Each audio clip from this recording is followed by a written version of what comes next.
Hello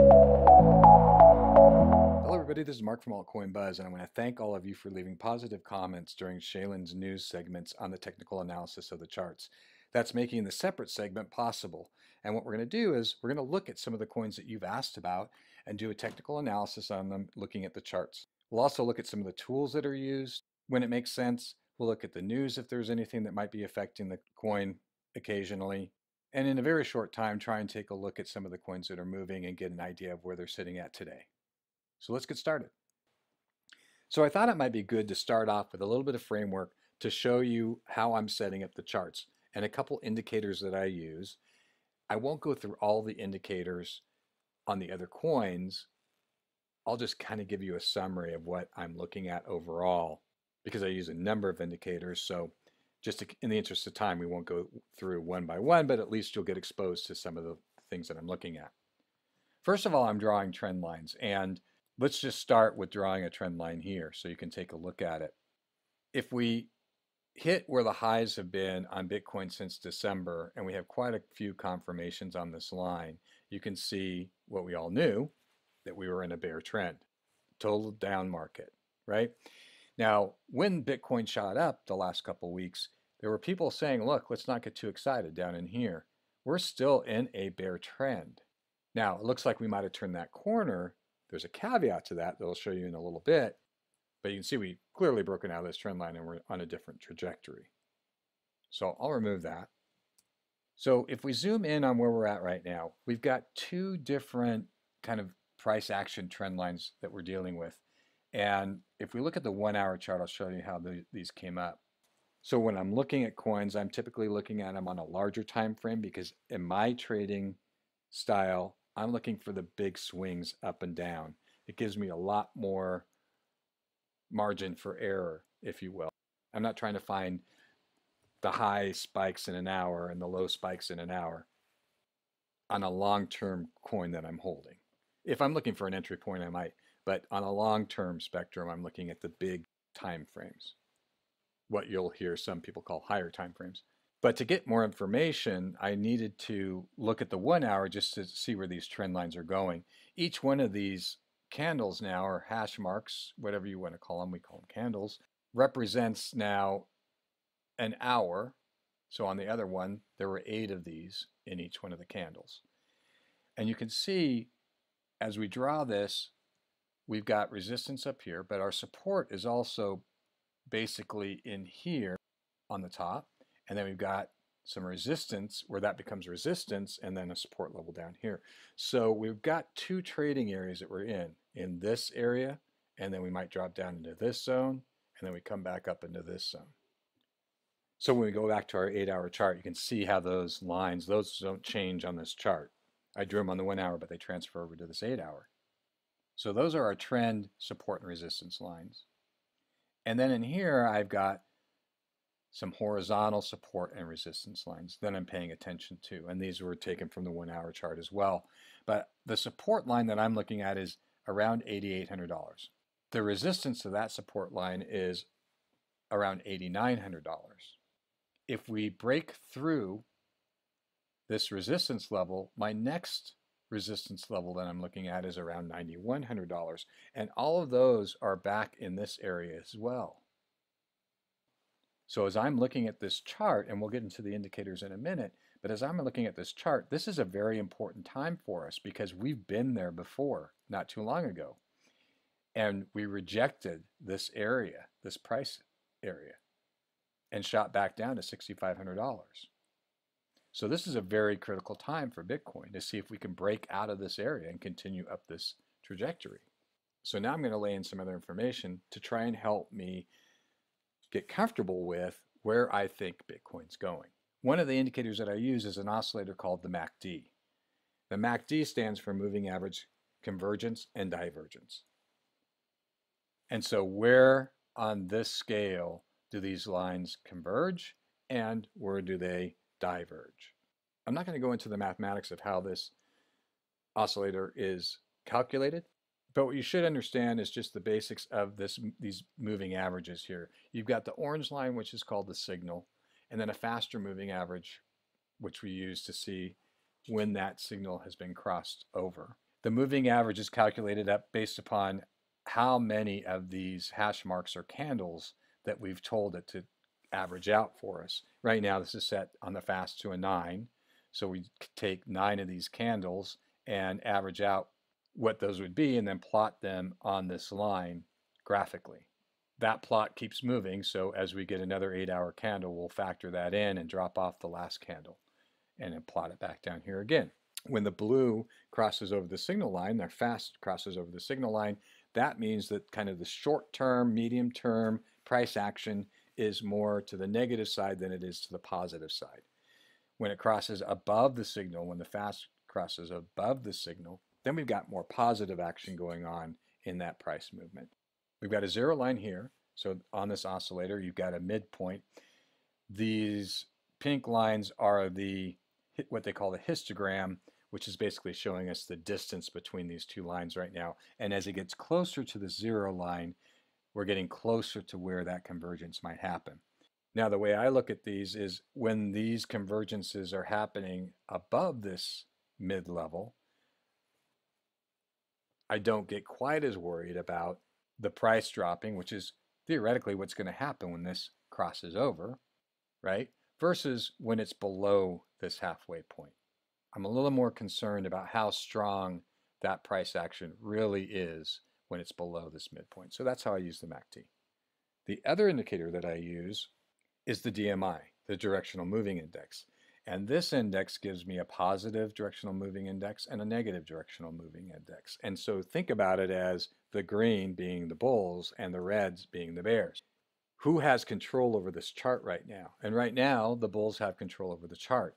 The white lines are an average of the two, and it shows me how strong their position is. So right now, the bulls have a very strong position on Bitcoin according to this indicator. So now that we have a little bit of framework to work with, let's take a look at one of the coins that you asked about. So one of the coins you asked to look at was Dash. Obviously on a bear trend. Now, the thing to point out here is that we're looking at Dash on a Bitcoin chart, not against the US dollar. We're looking at it against how it's performing to Bitcoin. The reason for that is because I cannot buy Dash directly. I cannot buy Dash with fiat. I can't use US dollars to buy this coin. At some point in time, if I want to get back into cash, I'm going to have to convert this over to Bitcoin or Ethereum, whatever I purchase it with. Theoretically here, I bought it with Bitcoin, and I'm going to have to use that Bitcoin then to exchange it for my cash. So I want to see how it's performing against Bitcoin, because the dollar that I put in here is still worth $1. But once I get it converted over to Bitcoin, it could be less than or more than that. Hopefully that makes sense. So we've drawn our trend lines here. This is taken from the lower time frames. There's not a clear channel here. The channel really would have been in this area right now, but we've broken way through that. But we have found some resistance in here, and we found some resistance up here. So we'll use this as our general trend and channel. Our support levels are set at 0.05 Bitcoin right in here. Our next resistance level that we're going to look at, and you can see on this support line we had some resistance up against it here and acted as support back here. So that's what we're using as our support level right now. Our resistance level is set, you can see from where we bounced off of in here, at 0.06. So we're going to want to see if we can break through that. And then from there, if we break through that and even potentially come back down this trend line, we're going to be looking at a resistance level of 0.069 or close to 0.07.